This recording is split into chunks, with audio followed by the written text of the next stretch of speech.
Hey, how you doing? It's all looking a bit weird, isn't it? I'm moving house tomorrow morning, so I've been spending pretty much all of my time packing everything up. I've got most of the stuff in the office packed, including a box full of all my old wrestling and boxing books. And as I was just pottering around collecting a few other bits, I found on the floor dear old Walter Armstrong's book. So it seemed too good an opportunity to miss. I really want to try and keep up the schedule of posting, so I apologise about the fact that it's looking a bit dull and plain in the background. But I've been posting a video every day or 2 days for probably the last month. And it's actually starting to make a bit of a difference to the channel, so I want to keep that up. So I hope you'll forgive that. And we're going to dive into Walter Armstrong's book as soon as we've done the kind of unicorny intro-y thing. Let's go.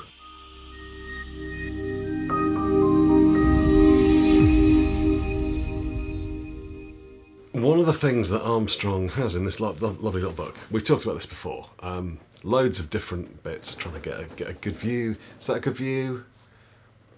There, how's that? Stuck to my face.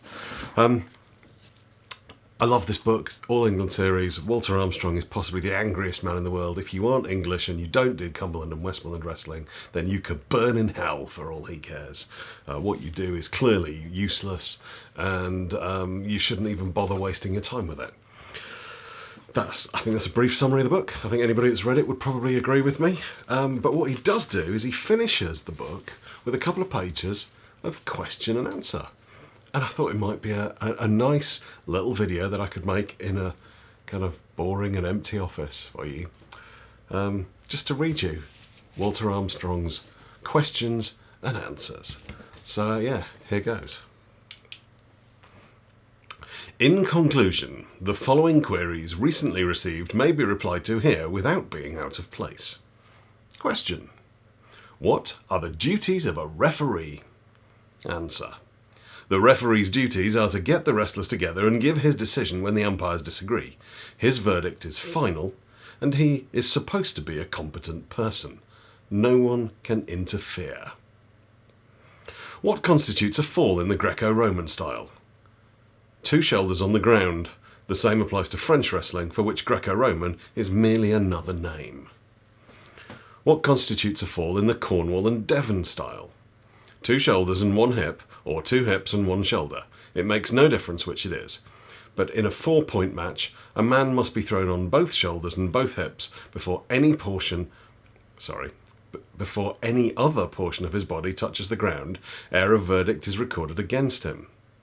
What constitutes a fall in the Cumberland and Westmoreland style? Any portion of the body on the ground, hand or knee, or quitting hold before the throw is made.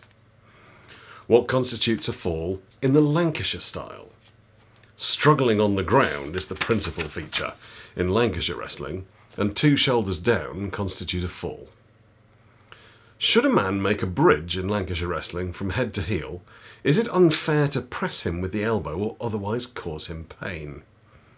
It is unfair to injure an opponent in any tender part of the body, and throttling is not allowed, yet frequently indulged in.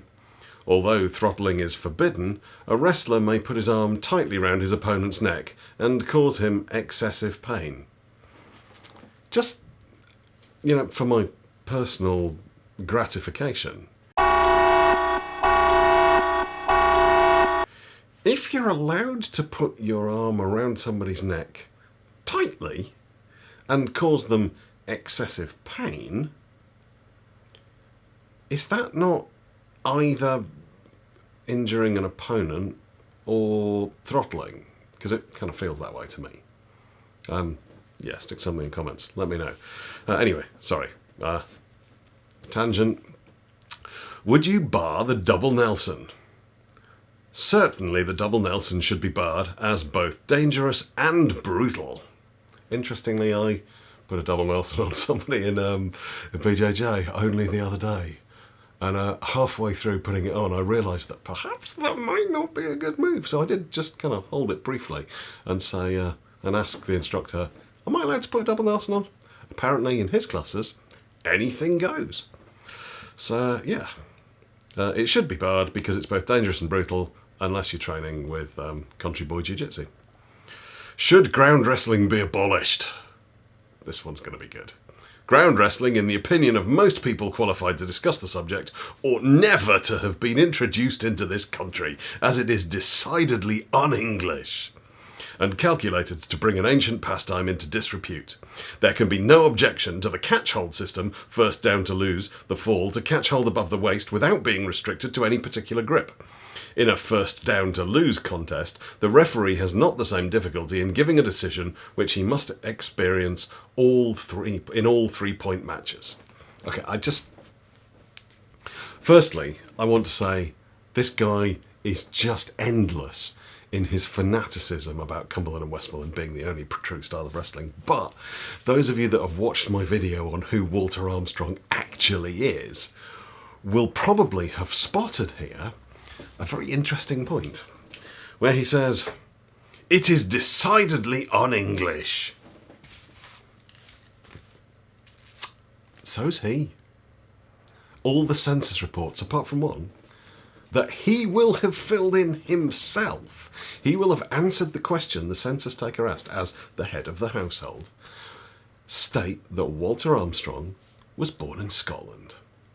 Which, as far as I can tell, makes him decidedly un-English. Anyway, it's been a bit of a quick video. I hope it's been enjoyable for you. I'm going to go pack some more boxes now. I'll see you soon. Fight team!